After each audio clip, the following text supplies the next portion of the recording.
Hello, and welcome to the Ascend Health Show. I'm Nick Angelis. I'm one of the owners of Ascend Health Center and your host. And today I have Dr. Louwers with me from the Reset Center, and we might have a third guest at some point. So there's always a chance of a mystery secret guest, which is really exciting for me. Excellent. Thanks for having me on, Nick. Yeah, absolutely. So today I want to get right to it. When I started my clinic, I thought, you know what? I should really do stellate ganglion blocks for PTSD. And then I realized, well, Ascend Health Center is a blend of psychiatry and counseling and me as a nurse anesthetist. And doing nerve blocks was a little bit too far away from psychiatry for it to make sense for our center. But in these last 5 years, I've been searching for someone else who does it, and now I found you. So why don't you tell us a little bit about the neurological reset that you all do there? Sure. So like you said, it's a type of nerve block. It's an injection. And that kind of, like you mentioned, it sets us apart from your traditional treatments with medications, therapies, et cetera. So what we're actually doing is in patients that have anxiety, PTSD disorders, their fight or flight system is elevated. It's all amped up. And so there are a number of different treatments to quell that, to calm it down. Right. And this is just another approach. Okay. So it's a injection done in the neck around the stellate ganglion. Mm-hmm. And the idea is if we can numb that area, that stellate ganglion works like the fuse box, the on-off switch for our fight or flight system. Right. And if we can temporarily block that, even a temporary block in that system allows months to years of relief from that hyperactive fight or flight response. It essentially balances your fight or flight with your rest and digest. And that resolves a lot of the symptoms of anxiety and PTSD. Okay. So it's a lot like my computer's running slow, let me just reset it safely and That's exactly it. Yeah, you know, my kids always yell at me because I have like 100 apps open on my phone, right? so they grab my phone and like close all the apps and shut it down and turn it back on, and then it starts to run smoothly again. And that's kind of the same idea. If we can do that for a patient, it allows this almost immediate effect, which is remarkable, as opposed to, say, waiting for 6 weeks for a medication to kick in.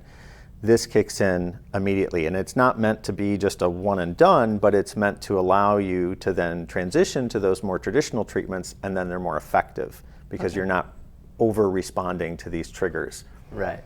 So one way you're saying is that this is the starting point, where before this you've tried a lot of things, nothing's quite made a huge difference, so this can be the starting point. Then after this, you can go back to eating right and exercising and therapy. Yeah, most of the patients that we're seeing, they've been through everything. You know, Right. we've seen them go through counseling, and they've tried medications, and maybe they've had some success, but they've hit a point where they're still responding to those triggers. And by triggers, I mean, you know, they might have had a bad accident before and they still struggle with panic attacks when they get in a car. Right. And so we want them to be able to move forward, and for whatever reason they can't. And this allows them to quell that overreactive, hypervigilant state that they get into when they see the car or go into a social situation that would normally provoke anxiety. And so if we can calm that down, then once your body isn't physiologically telling you to panic, it's much easier for your mind to say, okay, let's think this through, let's do some deep breathing exercises, and essentially those more traditional treatments become far more effective. Right. Wow, that's great. And really, and unfortunately for our viewers today, I'll probably use a lot of anesthesia analogies since, you know, finally I have somebody on the show who knows my Who world. knows anesthesia? But so, and this is also telling my age, so when I was a student, we still had thiopental, and for carotid surgeries, when they clamp the carotid artery, we would use thiopental to take the BIS to zero, meaning that there's no electrical activity in the brain. It's there, it's safe, but it's not thinking even a little bit. And sometimes I used to think, well, this reset might be helpful for different conditions. And now that, you know, with Ascend Health Center, we do a lot of psychiatry, and I realized, well, there's a lot of treatments. Like back in the day, they used insulin to change your metabolic sense and then maybe get you out of depression. Now there's ECT or electroconvulsive therapy that resets the brain. We do TMS, Transcranial Magnetic Stimulation, that uses a magnet to tell the brain, okay, you need to recharge this part of the brain. Maybe with the anxiety portion of your brain, we need to tone that down. So there's all these treatments, and we'll of course talk about ketamine too at some point today, that's exactly what they do. They reset the brain and let you start over. Yeah, I mean, the remarkable thing about the brain is that, and maybe people don't realize, but it's constantly evolving, right? There's neural connections that are forming, dying, forming all the time. And so it doesn't have to be a static situation. And while counseling and medication and traditional treatments are great, unfortunately, they're only helpful for like a third of patients. Right. And so you have this group of patients that's left struggling, sometimes hopeless.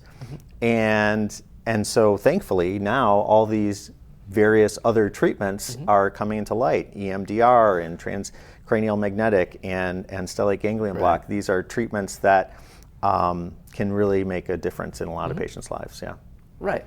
And also too, for potential patients, if someone's thinking, well, this sounds a little bit extreme or this sounds like a lot, well, that's fine. You're probably not that bad off to actually want this sort of treatment. So that is the nice thing about all these alternate treatments, is that they're tailor-made for people who are ready to stop trying their third or fourth medicine and try something different. Right. They're often not, like for example, we treat migraines at Ascend, but I've had patients say, well, you know, I've had this migraine, I tried this medicine, it didn't work. And I'll say, well, come see me in 6 months, because once you're on your 4th, 5th, 6th medicine, then absolutely I'm going to come in there and help you. But until then, like, this is not a first-line treatment for what you're suffering with. So you would, yeah, I totally understand. You would think that, you know, patients are hearing about an injection, it's done in your neck. Obviously, you know, there's some reluctance or hesitation about that. And initially we thought, oh my gosh, you know, are we going to have patients that are even interested? But the response has really been overwhelming. And not only that, but the injection itself is really simple. It's done under ultrasound. You know, it's a very easy, well-tolerated block to do, usually just local anesthetic. And so these patients afterwards are saying, oh my gosh, why didn't I do this sooner? Sure. This was so easy and effective that, you know, I don't know why the hesitation. So what kind of results are you getting? Obviously, there's always a subset where things just aren't working regardless of what the statistics show or the data, but what's your typical response to doing this? Yeah, so we just recently looked back at 6 months of data, which we have, and pretty good data. And right now we have an 80% response rate, which is remarkable. Right. Again, like we talked about, traditional therapies, a third, maybe at best half of patients are responding. Yeah, for psychiatry, I think once you're on your third antidepressant, there's an 18% chance that it's going to do anything for you. Exactly. So everyone responds differently. Some it's, you know, obviously reduced panic attacks and social anxiety and all those things. Some are just sleeping better. But 80% of our patients are having clinically significant improvement. And the common question I get is, okay, but how long does it last? Right? Is this going to last me a week? Because that does nothing for me. So we looked at that data too. And what we're seeing is about 5% of our patients that do respond, so of those 80% that respond, only 5% have had recurrence of their symptoms after 6 months, which is really amazing too. And again, if they can sort of utilize this as a stepping stone, as opening a door, you know, a lifestyle change, where they're then re-engaging with those other treatments, they're far more successful, far less likely to need any other treatments from me. And it's also true that one and done options are very important. So we see in the American medical system that there's some treatment that develops, and then slowly it becomes this constant thing, because that's how companies make their money. Like, and again, this is community TV, so we can say whatever we want. I had a rep come in for, I think it was Rexulti. They're like, look, we're looking at this PTSD designation for it. And it's because, again, right now PTSD is something that pharmaceutical companies are finally realizing, oh, there are a lot of patients out here, so we can market these drugs. And I'm not saying whether it works or doesn't work, but the point is that oftentimes business models of health companies are, well, how can we make this into recurring revenue?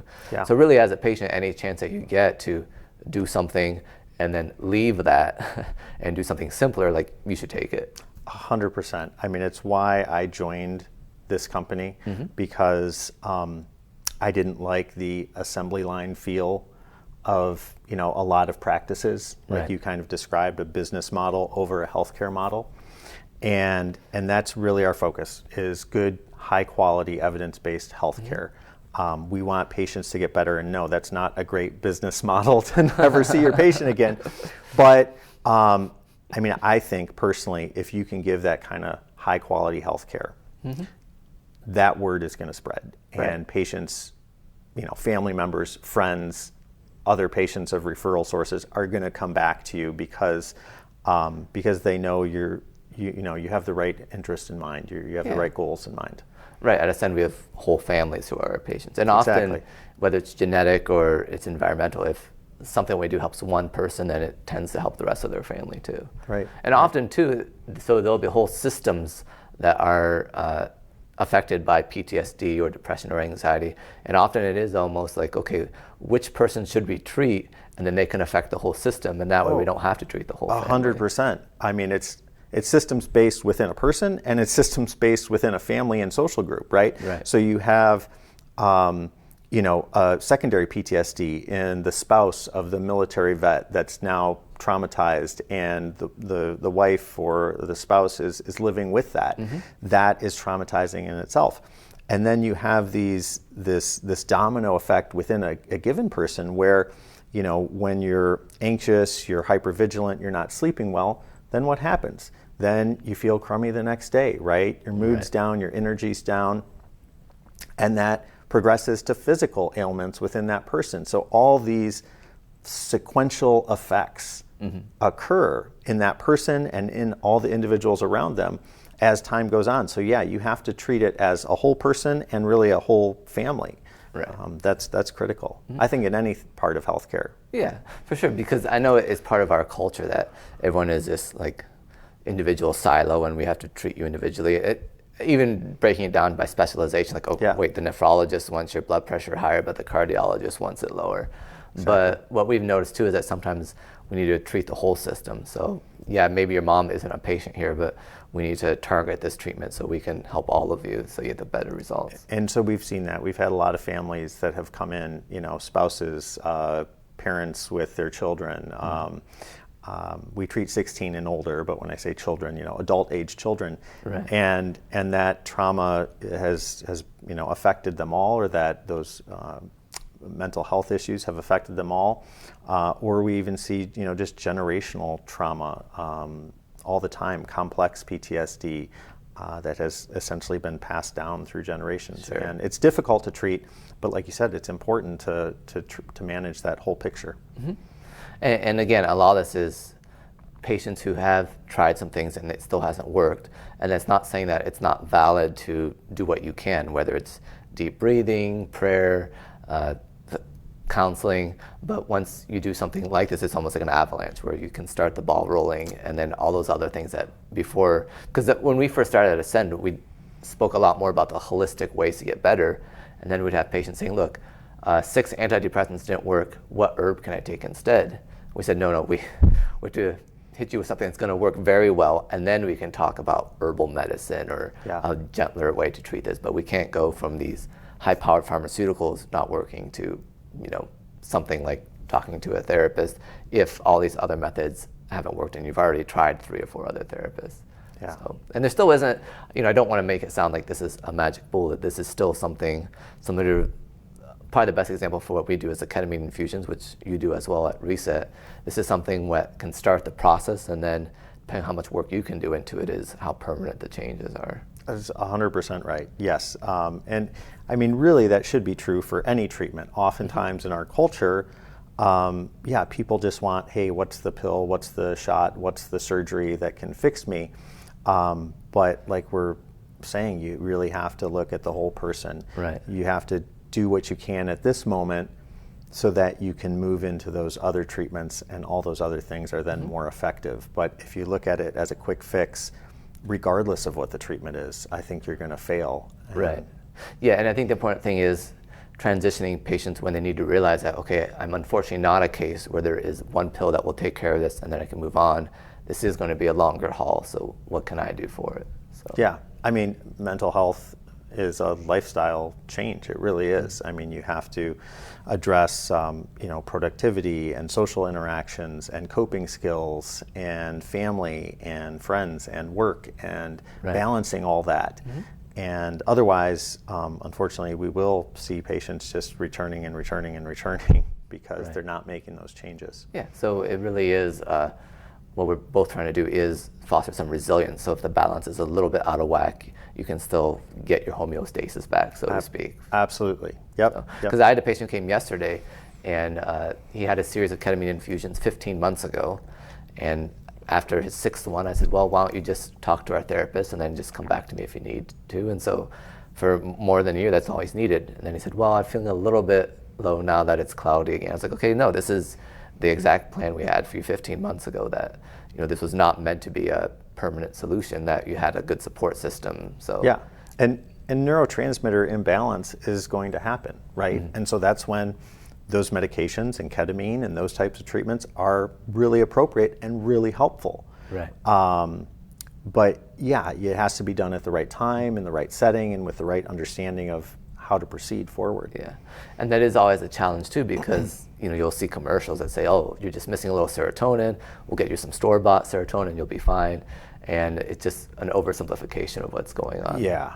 I mean, don't get me started on pharmaceutical commercials, but yeah, I mean, it is not as simple as that. And we see that in patients that have depression, their serotonin levels aren't always really low, as typically thought.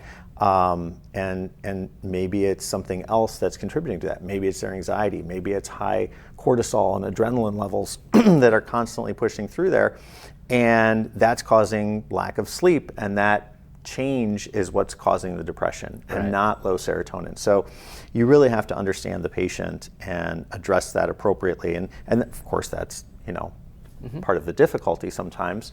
But I think, patients, especially when they've been through everything, I think they start to understand that it's not a simple fix. Let's address what we can, and let's kind of move forward from there. Right. And it helps too to not try to go beyond our expertise. So, I think I met you 2 or 3 weeks ago, and immediately we started shuffling patients back and forth, because I was like, this is great. I don't want to do this procedure in my office, now you can do it, and vice versa with some of our therapists, where we can work together. And I think that's the key too, is as a patient, seeing what a place does well, what they're best at, and finding that link of, okay, I need this provider for this service. I mean, you can also do too much. We've had some patients who I'm like, you don't need to come back for a few months. You're set. Like, we don't want to set the expectation that you have to earn your health. And if you do all these things and give this much money and do that, then you'll be bequeathed with perfect health. Sometimes it is freeing for patients who realize, oh, I could also do this, and I choose not to, and I'm no longer in survival mode. So it's nice to have that choice. And I think this right here is really helpful because, I mean, in medicine, you'd think, and maybe other folks think, that we all just talk to each other, and we're talking to the primary care, and we're talking to the cardiologist, and we're talking to the psychologist.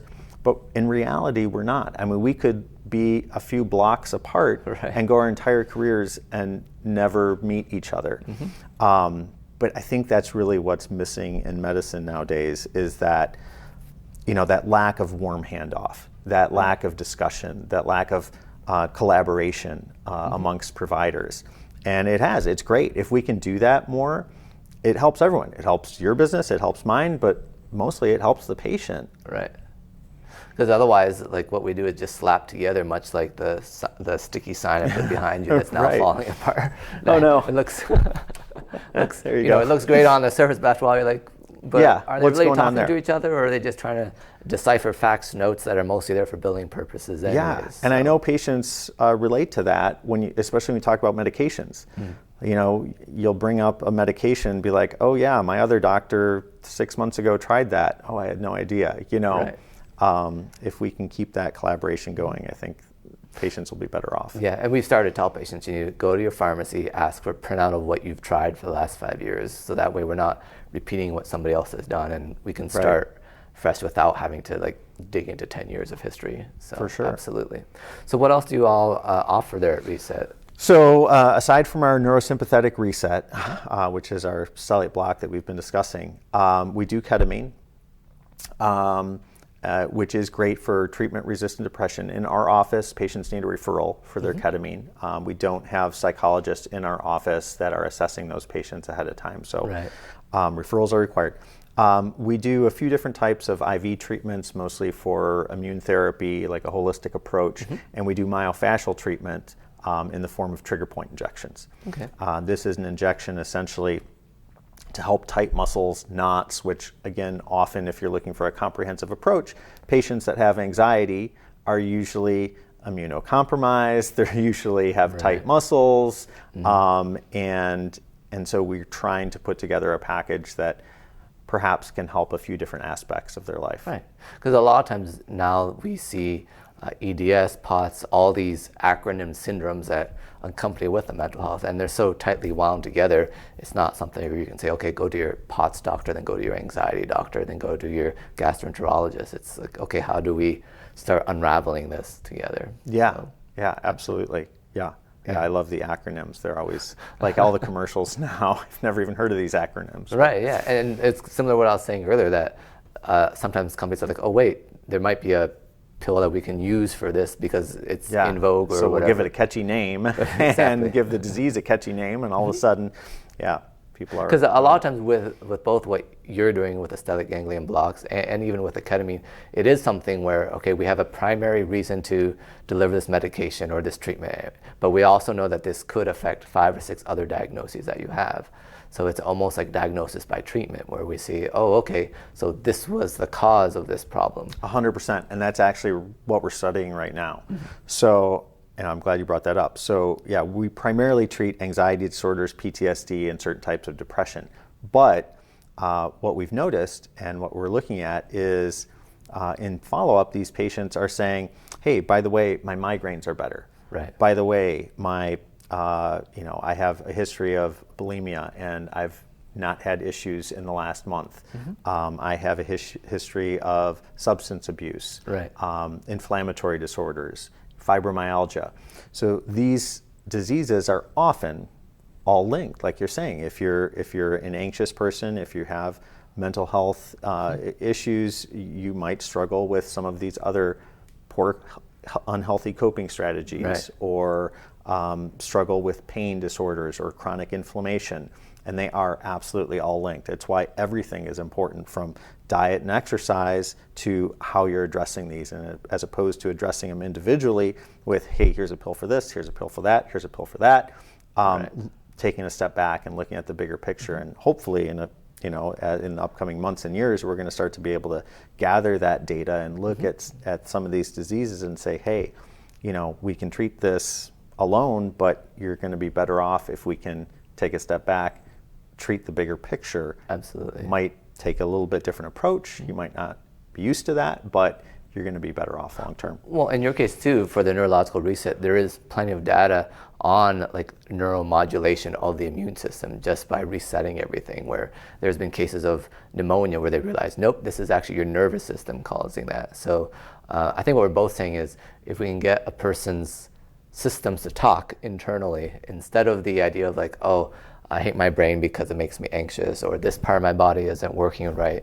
If we can create almost like a cohesive unity in your own systems, then your body won't have these civil wars where the immune system is trying to protect you from something, but it's causing eczema instead, and all these really complex disorders. 100%. Yeah. I mean, it is complex, but like you're saying, at the same time, it's really simple. When your brain is telling your nervous system one thing, your body responds in an unhealthy way. And so, yeah, you get dermatologic issues, and you get inflammatory issues, and you get bowel issues. And if we can tell the brain, if we can reset the brain, allow the brain to talk more appropriately with your body, communicate better with your body, then it's helping all these conditions. And again, it's helping the bigger picture, because you're sleeping better, your mood's better, your social interactions are better, you're positively coping with your disease. So yeah, it's about addressing often the core of the problem. And then moving forward from that. And it's fascinating too that both of us started in anesthesia, saying, okay, this is a medicine that'll work in 10 seconds to take care of the symptom, and slowly realize, like, wait, there's ways to get more long-term results, but also remembering our background of like, no, let's treat this quickly. Let's not wait a month to see if this medicine works or whatnot. Yeah, it was a weird transition going from, treating, immediate relief, immediate benefit to, hey, we need to look at the long-term effects of this, and maybe we only need to treat it once and be done. Right. So if anyone's interested, where's your center located? What's going on with you guys? So Reset Medical and Wellness Center is in Strongsville. Our website is theresetcenter.com. A patient, if they're interested in our neurosympathetic reset, can go to our website, take a free assessment. From there, someone from my office will contact them within 24 hours. We can talk about if this is appropriate for you. We have a couple events coming up. In October, we have a Live to Lead fundraising seminar, which is a charity event for businesses that we're sponsoring. And in November, we have an open house at our center in Strongsville. Both those events are going to be on our website, so theresetcenter.com, best place to go to see what's up and coming at our place. That's great. And for Ascend, we're in Fairlawn. We have therapy, traditional psychiatry too, because every once in a while, you just need a little Zoloft and you'll be fine, and that's all there is to it. And we also do ketamine, TMS, and our structure is you come see our nurse practitioner or psychiatrist, then you get sent to me as a nurse anesthetist to do the treatments. But thank you so much for coming on the show today. Absolutely. Thank you, Nick. It's been a pleasure. I really appreciate the time. Yeah, it's been great and informative. And thank you all for watching. Your sign stuck. Oh yeah, it is. It's great.